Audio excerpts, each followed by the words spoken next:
Cherry जबरदस्ती कमोल के घर में घुस गई, पर उसकी मुलाकात कमोल के बजाय कीम से हो गई और लोग ने भी सच बोलकर आग में घी डालने का काम कर दिया। चेरी को कमोल के कलीग बताया और कीम को लवर। चेरी का तो ब्लड प्रेशर हाई हो गया, वो चिल्लाने लगी, मैं बिलीव नहीं करती कि ये कमोल का लवर है, मुझे तो लगता है ये बस एक कॉल बॉय है। पर कीम भी जवाब देने में एक्सपर्ट था, सॉरी मिस्टर कमोल के कलीग, मुझे लगता है अगर यहाँ कोई अपना बॉडी सेल कर रहा है वो तो डेफिनेटली मैं नहीं हूँ। चेरी गुस्से में लाल लोब पर चिल्लाने लगी, लोब इस आदमी को घर से बाहर निकालो। पर बेचारा लोब क्या करे। कीम बोलने लगा, मैं तो यहाँ से जाने के लिए रेडी हूँ, पर अगर मैं गया तो कमोल बहुत नाराज होगा। पर क्या करूँ, कमोल के कलीग भी नहीं चाहते कि मैं यहाँ रहूँ। लोग तुरंत बोलने लगा, मिस्टर किम प्लीज आप कमोल को बताए बिना कहीं मत जाइए, नहीं तो मिस्टर कमोल मुझे मार डालेंगे। प्लीज चेरी आप यहाँ से चली जाइए। चेरी चिल्लाने लगी, लोग तुम मुझे बाहर निकाल रहे हो। लोग बोलने लगा, नहीं मिस चेरी, पर आप कमोल से मिलने आई थी लेकिन वो तो यहाँ है ही नहीं। चेरी बोलने लगी, फाइन, पर मुझे इसका आंसर चाहिए, क्योंकि मुझे यकीन नहीं है कि इस पर्सन को कमोल अपने लवर की तरह घर में रखना चाहता है। और वो कीम को हर्ट करने वाली थी। पर सामने आ गए कृत। मिस चेरी, अगर मिस्टर कमोल को आपके बिहेवियर के बारे में पता चल गया तो वो बहुत नाराज होंगे। चेरी बोलने लगी, ठीक है तो मैं कमोल को कॉल लगाती हूँ, पर उसकी किस्मत में कमोल कहाँ है, कॉल भी नहीं लगा। चेरी गुस्से में कीम को धमकी देने लगी, अगर तुम अभी नहीं गए तो देखना एक दिन कमोल तुम्हें धक्के मारकर बाहर निकाल देगा। फिर वो गुस्से में वहां से निकल गई। कीम सोचने लगा, अब समझ आया कि कमोल हमेशा मेरे आसपास लोगों को क्यों रखते हैं। चेरी गुस्से में अपने घर पहुंची और उसने फिर से कमोल को कॉल लगाया, लेकिन हमेशा की तरह चेरी का कॉल कोम ने रिसीव किया और बताया मिस्टर कमोल तो बिजी हैं। चेरी बोलने लगी, ये तो उसका हमेशा से ही है, पर कोम तुम मुझे कीम के बारे में सब कुछ बताओ, लाइक कमोल उसे अपने घर में क्यों रख रहा है। पर कोम ठहरा कमोल का वफादार, बोलने लगा, सॉरी मिस चेरी, पर मैं आपको इसके बारे में कुछ भी नहीं बता सकता। चेरी को फिर गुस्सा आ गया, कोम तुम एक रोबोट की तरह हो, फाइन कमोल को फोन दो, मुझे उसी से बात करनी है, और अगर उसने बात नहीं की तो मैं पूरी दुनिया को उसके बॉयफ्रेंड के बारे में बता दूंगी, और ऐसी वीकनेस को तो टारगेट किया जा सकता है। पर कोम ने भी चेरी के प्लान में पानी फेर दिया। ऑफ कोर्स मिस चेरी, आप सबको बता सकती हैं, पर इसके बाद मिस्टर कमोल डेफिनेटली आपसे बात करना पसंद नहीं करेंगे। चेरी ने फिर गुस्से में कॉल कट कर दिया, पर वो इतनी आसानी से कमोल को हाथ से नहीं जाने देगी। इधर किम का मन भी शांत नहीं था, उसके मन में चेरी को लेकर अजीब अजीब ख्याल आ रहे थे। वो कमोल से सारे सवाल करना चाहता था और उसका वेट करते करते वो सो गया। आधी रात को कमोल वापस आया और किम को जगाकर पूछने लगा, किम तुम अच्छे से क्यों नहीं सो रहे। किम उठकर बैठ गया और सीधे सवाल करने लगा, कमोल आज तुम्हारी एक कलीग आई थी, वो भी खूबसूरत है, पर क्या वो सिर्फ तुम्हारी दोस्त है। कमोल किम की परेशानी समझ गया और उसने किम को सब कुछ क्लियर बता दिया। चेरी मेरी कलीग है, हमारे बीच बहुत सारे सिमिलरिटीज हैं, जैसे कि मैं ऑर्फन हूँ और चेरी ने अपनी मॉम को खोया है, तो हम बस दोस्त की तरह एक दूसरे को समझते हैं। पर आजकल चेरी मेरे करीब आने की कोशिश करती है, इसीलिए मैंने हमारे बीच एक लाइन ड्रॉ कर दिया है ताकि बस हम दोस्त रहें। किम सब कुछ क्लियर हुआ या फिर तुम्हारे मन में और भी सवाल हैं तो तुम पूछ सकते हो। किम कमोल की बातों को समझने की कोशिश कर रहा था, पर कमोल उसके शर्ट के बटन्स खोलने लगा। किम तुरंत बोलता है, कमोल मुझे और कुछ नहीं जानना, मैं बस अभी सोना चाहता हूँ। पर कमोल उसे पकड़कर किस करने लगा। इसके बाद दोनों ने फिर से नाइट स्पेंड किया। अगली सुबह किम पहले उठ गया और फ्रेश होकर वो सीधे नीचे हॉल में आया, पर वहाँ काफी सन्नाटा था। किम इधर उधर अपनी नजर दौड़ाने लगा, तभी क्रीत ने उसे आवाज दिया। किम चौंक गया। क्रीत सवाल करने लगा, मिस्टर किम आप बाहर आ गए, मिस्टर कमोल तो अभी भी बेडरूम में ही है। किम बोलने लगा, हाँ वो सो रहे हैं, पर मुझे उन्हें सोते हुए गाइड करने की क्या जरूरत है, मैं तो बस पूरे घर को देख रहा था। इसके बाद किम किचन में आया, आंटी और कुक्स के साथ मिलकर खाना बना रही थी। किम बोलने लगा, बहुत अच्छी खुशबू आ रही है। आंटी किम को वहाँ देखकर बोलने लगी, मिस्टर किम आप यहाँ, खाना ऑलमोस्ट बन गया है, आप जाकर वेट कीजिए, मैं आपके लिए सर्व कर दूंगी। पर किम उनसे कहने लगा, आंटी आप मुझे सिर्फ किम बुला सकती हैं, और वैसे मैं तो बस यहाँ हाय बोलने आया था, किसी चीज़ में आपको मेरी हेल्प चाहिए तो मैं कर सकता हूँ। आंटी किम को बोलती है, कोई बात नहीं, यहाँ बहुत गंदा है, आप जाकर वेट कीजिए, और हाँ उधर टाइगर की केज है तो संभल कर उस साइड मत जाइएगा। ये सुनकर किम की क्यूरियोसिटी बढ़ गई, वो उनसे सवाल करने लगा, आंटी कमोल ने कहा था कि उनके पास एक पेट टाइगर है। आंटी ने भी हाँ में सर हिला दिया। अब कीम के मन में टाइगर को देखने की इच्छा जाग चुकी है तो उसे रोकना मुश्किल तो है। इधर कमोल नींद से जागा तो देखा कीम उसके बेड पर नहीं था। वो भी फ्रेश होकर बाहर आ गया, पर फिर भी उसे कीम की फिक्र हो रही थी। वो बार बार अपनी नजर घुमाकर देखने की कोशिश कर रहा था कि कहीं कीम दिख जाए। वही कीम सबकी नजरों से छुपकर पहुंच गया टाइगर केज के पास। वहां का नजारा देखकर तो वो और एक्साइटेड हो गया, क्योंकि केज में सच के टाइगर्स थे। कीम एकदम केज के पास जाकर अंदर झांकने लगा, पर दोनों टाइगर्स अंदर चले गए। कीम अंदर झांकने की कोशिश करने लगा, कहाँ चले गए ये दोनों, पर उसे नहीं मालूम था कि पेड़ के पीछे छुपे हुए एक व्हाइट टाइगर की नजर उस पर पड़ गई है। और शिकार को सामने देखकर टाइगर दबे पांव कीम के पास आने लगा, पर उसके झपट्टा मारते ही कमोल दौड़कर वहां आ गया और उसने कीम को केज से दूर खींच लिया। कीम भी बहुत डर गया। सारे बॉडीगार्ड्स भी वहां दौड़कर पहुंच गए। कमोल गुस्से में चिल्लाकर अपने आदमियों से कहने लगा, सबको हॉल में अभी के अभी जमा होने के लिए बोल दो। इसके बाद कमोल कीम को लेकर हॉल में पहुंचा और चिल्लाने लगा, कौन कीम को वहां लेकर गया था। सब डर के मारे अपना सर झुकाकर खड़े थे और किसी को आगे नहीं आता देखकर रोज आगे आने वाला था, लेकिन कृत ने उसे रोक दिया और खुद ही आगे आ गया। बस कमोल के गुस्से की सीमा पार हो गई और एक जोर का तमाचा उसने कृत के मुंह पर जड़ दिया और इसके साथ ही कृत दूर जाकर गिर गया। कीम कमोल को रोकने लगा, कमोल मैं वहां खुद ही चुप कर गया था। पर कमोल चिल्लाने लगा, अगर तुम्हें कुछ हो जाता तो। पर कीम बोलने लगा, कमोल मुझे कुछ हुआ तो नहीं ना, और मैं बिल्कुल ठीक हूँ, फिर भी तुम सब पर गुस्सा निकाल रहे हो। कमोल फिर कृत पर चिल्लाने लगा, तुम कृत चले जाओ यहाँ से, अब कभी मुझे अपनी शकल मत दिखाना।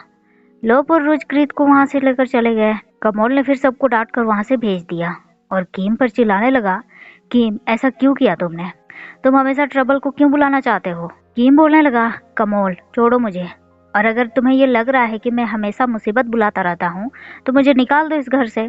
पर कमोल ने कीम का हाथ और कसकर पकड़ लिया और बोलने लगा, मैं ऐसा कभी नहीं करूंगा। दूसरी तरफ चेरी अपना फ्रस्ट्रेशन फाइल्स में निकाल रही थी। तभी डनाई की एंट्री हुई और वो बोलने लगा, किसने मेरी ब्यूटीफुल सिस्टर को अपसेट किया। चेरी उसे बताने लगी, मिस्टर कमोल एक रैंडम पर्सन को घर लेकर आया है और सब बता रहे हैं कि वो उसका लवर है। डनाई भी थोड़ा सरप्राइज हो गया और बोलने लगा, आई थिंक कमोल को तुम्हारे वश में करने का एक तरीका है मेरे पास। चेरी को कुछ समझ नहीं आया। डनाई चेरी के पास आ गया और बोलने लगा, मेरी ब्यूटीफुल सिस्टर, ये मत बोलना कि हम दोनों क्लोज नहीं हैं, पर तुम भी अब सेम मेरे रास्ते पर चलने लगी हो। अगली सुबह कीम हॉल में आया और उसने आंटी को आवाज दिया। आंटी कीम को देखकर बोलने लगी, क्या बात है कीम, मैं आपकी क्या हेल्प करूं। कीम बोलने लगा, नहीं आंटी, मैं बस कमोल को ढूंढ रहा था, कहाँ है वो। आंटी ने उसे बताया, कमोल कोम के साथ सुबह सुबह कहीं बाहर काम पर गए हैं, आपको भूख लगी है तो मैं आपके लिए ब्रेकफास्ट सर्व कर देती हूँ। पर कीम ने मना कर दिया, लेकिन आंटी की नज़र कीम के हाथ पर गई। कमोल ने कल कीम के हाथ को बहुत जोर से पकड़ा था और कीम का हाथ सूज गया था। आंटी कीम का हाथ पकड़कर पूछने लगी, दर्द हो रहा है, मैं कुछ दवाई लगा देती हूँ। पर कीम बोलने लगा, कोई बात नहीं आंटी, ये उतना पेन नहीं कर रहा, ठीक हो जाएगा। आंटी कीम से कहने लगी, कीम मुझे मालूम है आपको अभी ये सब अनकंफर्टेबल लग रहा होगा, पर पेशेंस रखिए, मिस्टर कमोल सच में बहुत अच्छे पर्सन है। कीम ने भी ये सुनकर स्माइल कर दिया। आंटी फिर ब्रेकफास्ट रेडी करने चली गई और कीम ने अपने मॉम डैड को कॉल लगाया। मॉम काफी खुश हो गई और कीम का हाल पूछने लगी।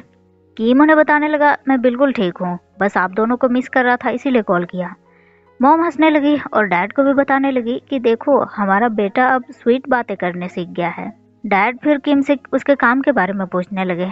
कीम ने उन्हें बताया कि सब ठीक है और आजकल थोड़ा बिजी भी है। डैड कीम से मजाक करने लगे, कीम मुझे तो लग रहा है तुम मुझसे भी ज्यादा रिच हो गए हो।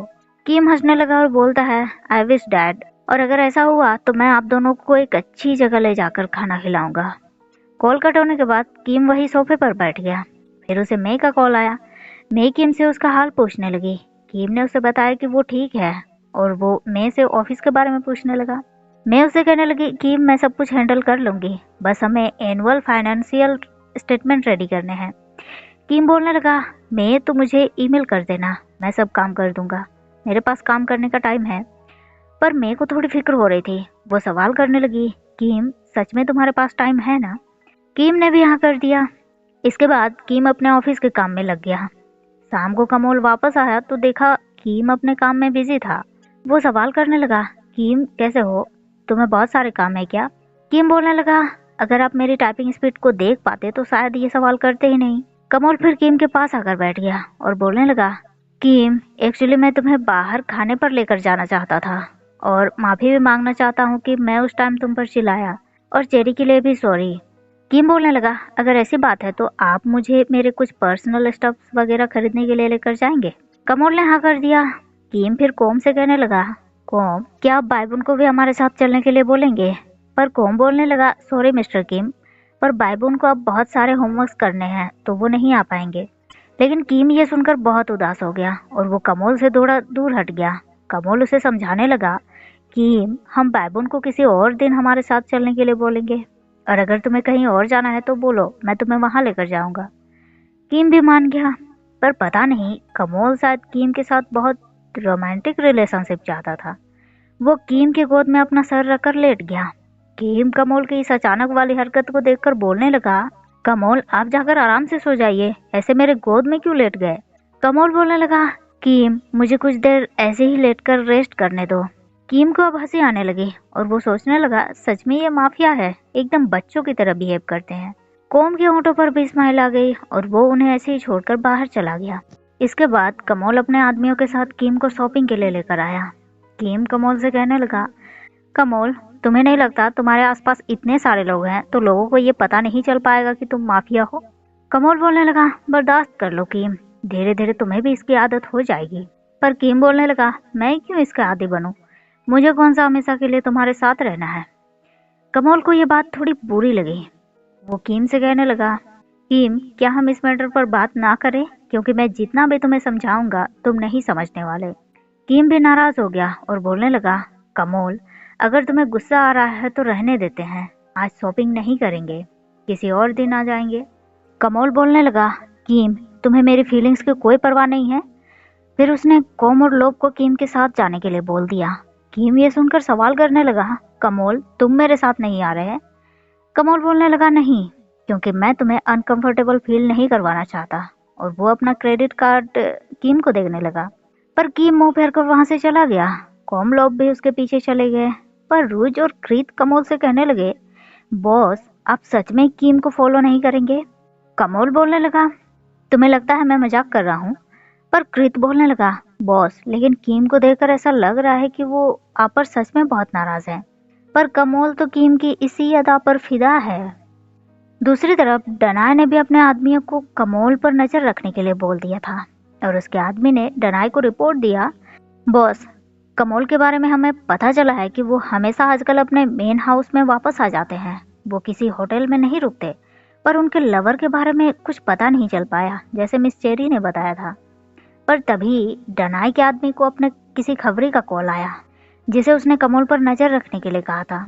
डनाई ने अपने आदमी को कॉल रिसीव करके स्पीकर ऑन करने के लिए बोला और उसे पता चला कि शॉपिंग मॉल में कमल के साथ एक अननोन पर्सन दिखा है। वो देखने में तो लंबा है, स्लिम है, बॉडी वगैरह सब अच्छी है और उसे देखकर लग रहा है कि वही कमल का लवर है। खबर मिलते ही डनाई के शैतानी दिमाग ने अपना काम शुरू कर दिया। वो बोलने लगा, तो अब मिस्टर कमल के लवर से खुद को इंट्रोड्यूस करवाने का टाइम आ गया है। इधर कीम शॉपिंग तो कर रहा था पर उसके मन में बहुत सारे सवाल थे। वो लोब और कोम से पूछने लगा, अच्छा, तुम्हारे बॉस की एज क्या होगी? कोम ने उसे 30 के आसपास बताया।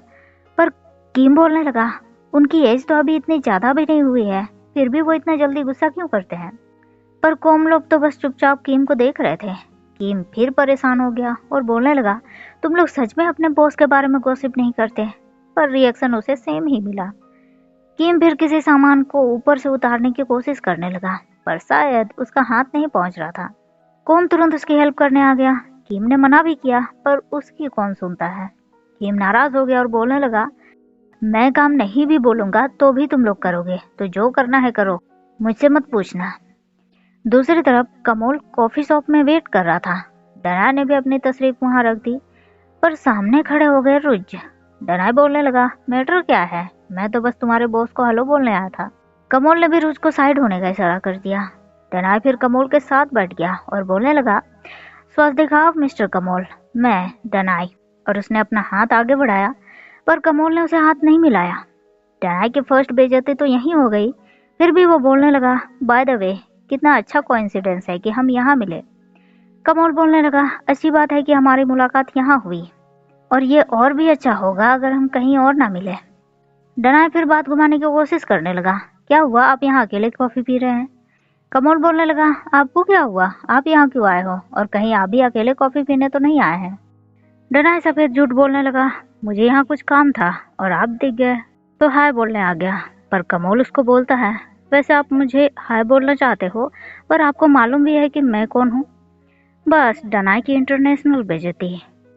उसका गुस्से में मुंह लाल हो गया। कमल बोलने लगा, आपको देखकर लग रहा है कि आप किसी चीज से डिससेटिस्फाइड हैं। डनाय गुस्से को दबाते हुए बोलने लगा, बिल्कुल नहीं, और अभी शायद मुझे आपका और टाइम वेस्ट नहीं करना चाहिए। फिर वो वहां से जाने लगा, पर गेट के पास वो कीम से टकरा गया। कीम उसको बोलता है, कैसे आदमी हैं आप, आपने मुझे धक्का दिया और सॉरी भी नहीं बोल रहे। डनाय बोलने लगा, फाइन सॉरी। फिर अपना कार्ड कीम को देते हुए बोलने लगा, मैं बाद में कभी इसकी भरपाई कर दूंगा। ये देखते ही कमल तुरंत कीम को आवाज देने लगा और कीम सीधे कमल के पास आ गया और डनाय वहां से चला गया। कीम सवाल करने लगा, कमल कौन था ये, तुम्हारा कोई जान पहचान वाला था क्या? पर कमल बोलने लगा, मैं उसे नहीं जानता। कीम तुम्हें भूख लगी है, चलो कुछ खाने के लिए चलते हैं। कीम ने भी हाँ कर दिया। इसके बाद दोनों रेस्टोरेंट में आ गए, पर दूर एक कोने में डनाय चेरी के साथ बैठकर उन पर नजर रखे हुए था। चेरी तो गुस्से से पागल हो रही थी। डनाय बोलने लगा, ये दोनों डीपली इन लव लग रहे हैं। पर चेरी बोलने लगी, मुझे लगता है इनका लव टेम्पररी है, क्योंकि कमल जैसा आदमी ऐसे लड़के को अपने लवर के तौर पर चूज नहीं करता है। डनाय भी चापलूस की तरह साथ देने लगा, हाँ तुम सही कह रही हो, उसे तो कोई ब्यूटीफुल वन सूट करता है, जैसे कि मेरी बहन मोस्ट ब्यूटीफुल वन। कमल के लिए ये राइट चॉइस है। पर चेरी डनाय की चापलूसी समझ गई। वो सवाल करने लगी, आपको मुझसे क्या काम है? डनाय बोलने लगा, मुझे कुछ भी नहीं चाहिए बहना, मैं तो बस तुम्हें खुश देखना चाहता हूँ। पर चेरी बोलने लगी, अगर सिर्फ ऐसी बात होती तो आप मुझे यहाँ लेकर नहीं आते। डनाय ने फिर बात को बहुत अच्छे से घुमाया, चेरी मैं तुम्हें यहाँ इसीलिए लेकर आया हूँ क्योंकि मैं जानना चाहता हूँ कि क्या तुम अब भी कमल से प्यार करती हो। अगर करती हो तो मेरी हेल्प जरूर करोगी, और इस तरह से कीम को कमल की जिंदगी से दूर कर देंगे, और मुझे यकीन है कमल भी तुम्हारे पास आ जाएगा। चेरी भी डनाय की बात मान गई, उसके लिए तो ये गोल्डन चांस है। फिर बना दोनों का प्लान। डनाय चेरी को प्लान समझाने लगा, चेरी मैं एक पार्टी ऑर्गेनाइज करूंगा उन लोगों के लिए जिन्होंने कसिनो में मेरी हेल्प की है, और मैं उसमें कमल को भी इनविटेशन दूंगा। चेरी बीच में ही बोलने लगी, पर कमल तो आएगा ही नहीं। डनाय चेरी को आगे समझाने लगा, मुझे मालूम है वो नहीं आएगा, इसीलिए मैं कीम को यूज करूंगा। मैं पर्सनली कीम से मिलकर उसे इनविटेशन दूंगा और कीम मना भी नहीं करेगा। कमल को जब ये पता चलेगा तो कीम को पार्टी में अकेले वो नहीं आने देगा। इसके बाद चेरी, तुम्हें कीम और कमल को अलग करने के लिए जो करना है कर लेना, मैं तुम्हें एक चांस दे रहा हूँ। चेरी भी प्लान अच्छी तरह समझ गई और सोच लिया कि कीम और कमल के साथ करना क्या है। इधर कमल रूम में कीम को अपने पास आने के लिए बोलने लगा, पर कीम उसे इग्नोर कर रहा था। कमल ने दोबारा आवाज दिया, तब जाकर कीम उसके साथ आकर बैठ गया। कमल कीम से सवाल करने लगा, कीम जब से तुम यहाँ आए हो तब से तुम्हें कैसा फील हो रहा है? यह सुनकर कीम बोलने लगा, मेरे पास फील करने का भी राइट है। कमल कीम के हाथ पकड़कर बोलने लगा, कीम तुम ऐसे कैसे बोल सकते हो, मैं तुम्हारे साथ रहना चाहता हूँ, तुम वो पर्सन हो जिसे मैं अप्रोच करना चाहता हूँ। पर कीम बोलने लगा, कमल तुम मेरे साथ इसीलिए रहना चाहते क्योंकि हम दोनों एक दूसरे के कंपेटेबल हैं। मे बी फ्यूचर में तुम्हें मेरे बराबर का कोई मिल गया तो तुम मुझे साइड हटा दोगे। कमल बोलने लगा, कीम अगर मैं बोलूंगा भी तो तुम मुझ पर यकीन नहीं करोगे, इसीलिए अब मुझे तुम मेरे एक्शन से जज करना। कीम बोलने लगा, ठीक है मैं वेट करूंगा इसके लिए। कमल फिर कीम के हाथ में किस करके बोलने लगा, कीम मैं किसी काम से बाहर जा रहा हूँ तो तुम्हें मेरा वेट करने की जरूरत नहीं है, तुम आराम से सो जाना। कीम यह सुनकर बोलने लगा, किसने कहा मैं तुम्हारा वेट करूंगा, अब जाओ, तुमने कहा था कि तुम्हें काम के लिए लेट हो रहा है। कमल काम पर चला गया और कीम सोचने लगा, मैं तुम्हें कुछ ही दिन से जानता हूँ और कैसे तुम पर ट्रस्ट कर लूँ। उस दिन के बाद से कमल और कीम एक दूसरे के साथ ज्यादा से ज्यादा टाइम बिताने लगे, एक साथ ब्रेकफास्ट करते, एक साथ मूवी देखते। कीम ने तो कमल के लिए हाउसवाइफ की तरह ड्रेस भी चूज करना स्टार्ट कर दिया। दोनों एक साथ काम भी करते और धीरे धीरे कीम के मन में भी कमल के लिए सॉफ्ट फीलिंग्स आने लगे। आधी रात को कीम की नींद खुली क्योंकि कमल ने उसके कमर पर हाथ रखा। कीम ने पलटकर कमल की तरफ मुंह कर लिया और उसे देखकर स्माइल करने लगा। कमल को भी भनक लग गई और आंख बंद करके ही वो कीम से कहने लगा, तुम मुझे घूर रहे हो, तुम्हें भी मुझसे प्यार हो गया? किम तुरंत मुंह बनाकर बोलने लगा, पागल हो गया हो? और वो दूसरी तरफ पलटने वाला था, उसने उसे पकड़कर रोक दिया और बोलने लगा कि मेरा काम 5 बजे तक खत्म हो जाएगा, तो मैं तुम्हें और बैबून को शॉपिंग पर लेकर जाऊंगा। किम ये सुनकर खुश, पर कमोल आगे बोलने लगा, लेकिन किम सेफ्टी के लिए हमारे साथ कॉम और लोग भी जाएंगे। किम नाराज होने लगा, पर कमोल उसके मुंह पर उंगली रखकर बोलने लगा, किम प्लीज मुझ पर ट्रस्ट करो। किम भी मान गया और इसी के साथ एपिसोड 5 यहीं एंड हो गया। तो वीडियो आपको कैसी लगी कमेंट करके ज़रूर बताइएगा। अच्छी लगी हो तो लाइक शेयर ज़रूर कर दीजिएगा। मिलते हैं फिर मेरे अगले वीडियो में, तब तक के लिए थैंक यू, शुक्रिया, बाय बाय।